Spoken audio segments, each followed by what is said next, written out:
رب العالمين والعاقبة للمتقين ولا عدوان إلا على الظالمين وصلى الله وسلم على نبينا محمد وآله وصحبه أجمعين وكلن كيني أفراد دايوغا محمد علي جبرتي دين حمد الشيعة waxaynu uga soo hadalnay kulamadii hore shiicadu waxay alla ka aaminsan yihiin waxay nabiga ka aaminsan yihiin waxay quraanka ka aaminsan yihiin saddexda fadhiyo hore baynu soo marnay fadhigan waxaynu ku soo qaadanaynaa shiicada iyo aimada ay sheegaan oo ay dhahaan aiman ka dambeynaa 12 ah ama 12 12 ama 12 ah maxay ka aaminsan yihiin ama qiimaha agtooda ku leeyihiin maxay tahay hore waxaanu soo marnay inay yiraahdeen al-hulul wal ittihad oo ka dhaxeeya ilaahay iyo aimadooda waxaynu soo marnay xalaqaadka hore ku soo marnay ayagoo ka fadilaya jamiica al-anbiyaa wal mursaliin waxaynu ku dari doonaa oo ay aaminsan yihiin inay yihiin aimadu rukni kamid ah arkaanta iimaanka rumayntooda oo agtooda aan iimaankuba asax ahayn ilaa ayaga la rumeeyo mooyaane ibn al-mutahhir al-hilli wuxuu leeyahay safxada wuxuu dhintay taqriiban 726 sheekh Saab ibn Taymiyyah wada caasireen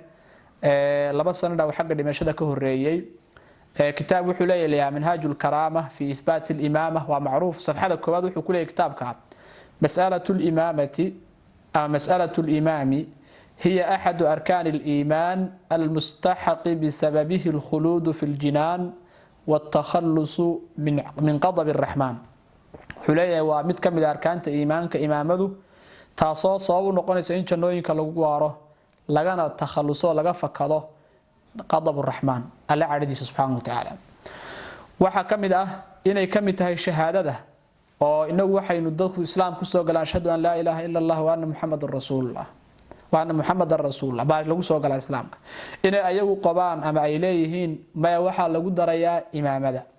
waxa sida tilmaamay midalan biharul anwar juska sideedaad safxada 111 waxa tilmaamay al-Kulayni oo wuxuu leeyahay Abu Ja'far ayaa wuxuu baa waxaan ka warnay buu leeyahay waa been oo kamuusan warinine hadal dheer markuu soo waday kadib falaqinu mawtaakum la ilaha illa allah wal wilaya dadka dhimanaya waxa u laqintaan la ilaha illa allah iyo wilaayada u laqima waxay naqaan qof dhimanayo loo laqimo shahaadada ayaa wilaayada ugu dareeleeyeen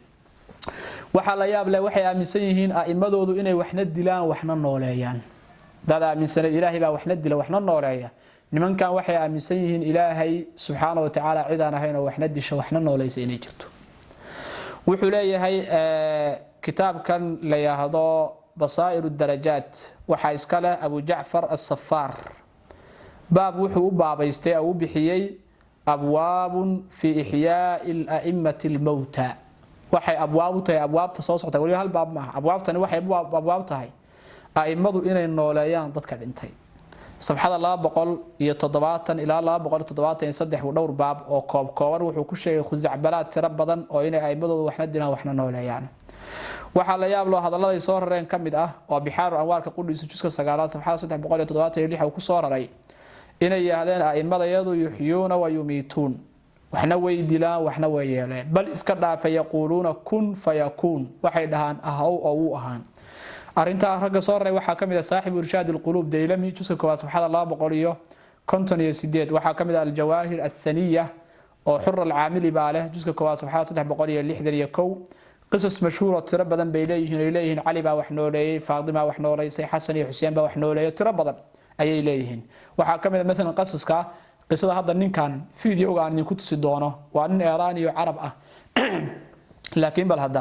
fiidiyowgan ila daawo كتاب إثبات الهداة للحر العاملي يجيب يقول من كرامات الإمام الحسن وعظمات الإمام الحسن أنه سنة من السنوات يوم أن الإمام الحسن في المدينة فأشار بيده إليهما فقام من وقتيهما كما كان وأحسن فيديوغاس معناها عربي وكوها الله لكن معناه سوى حويه قصو كشاكينيا نين كدرين جري China oo kadib wiil gabar u dhalay iyo nin wasiir wiil u dhalay isjeclaadeen kadibna arintii uu maqlay adigu labadii caruurta uu dilay kadibna arintii uu ka murugooday wuxuu yaa soo nooleynaya nin baa soo kacay oo ilaa muddo dheer sujuudsanaayo Xasan bari iyo Xasan uu hadlay Xasan ibn Ali kelmadu ku hadlay labadii qofna markiiba way kaceen siday ahaayeen ayagoo ka wanaagsan. arintaas waa arinta aad fiidiyowga ku arkayseen weeye. marka la fiiriyo waxay aaminsan yihiin cali inuu yahay rabbul ard,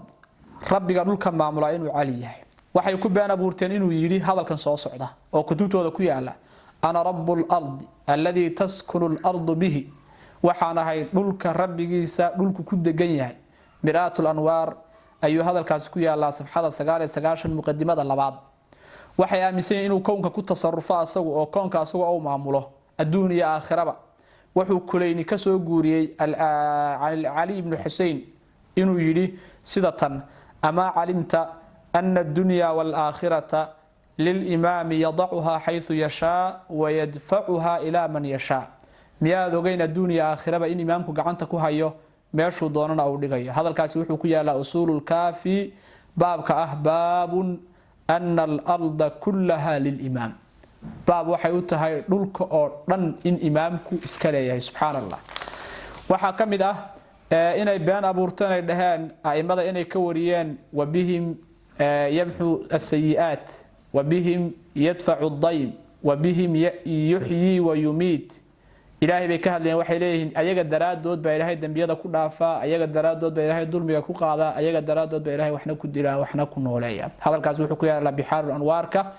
baabun jawaami' manaqibihim wa fadaa'ilihim.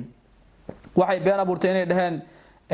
nabiga alla inuu ku yiri subhanahu wa ta'ala laylatul isra wal mi'raj ya muhammad علي الأول وعلي الآخر وعلي الظاهر وعلي الباطن وهو بكل شيء عليم. واتلمامه على لها محمدو علي با وحو yahay ka horeeyay oo ka dambeeya oo ka dhow oo ka maartay sareeya shay kastana og. hadalkaas wuxuu ku yaalaa basaa'iru darajaadkii haddana wax ka soo guuray juska labaad safxada 475. waxaan u dambaysiinayaa baabka kan inay Ali ibn Abi Talib ku been abuurteen inuu yiri ana wajhullahi أنا جنب الله وأنا الأول والآخر والظاهر والباطن وأنا وارث الأرض وأنا سبيل الله. هذا الكائن يري هذا الكاسي وحو كو يالا رجال الكشي جزء صدحاد صفحه الله بقول يسيدتن يصدح markuu ka hadlayay macruuf ibn kharbud ninka leeyahay ay ka hadlayeen. hadalkaas macnihiisu yiri inuu cali leeyahay waxaan ay wajiga ilaahay, waxaan ay kii horeeyay, waxaan ay kii dambeeyay, waxaan ay ka zaahir iyo baatin ba, waxaan ay ka dhulka dhaxlaya ila aakhiri.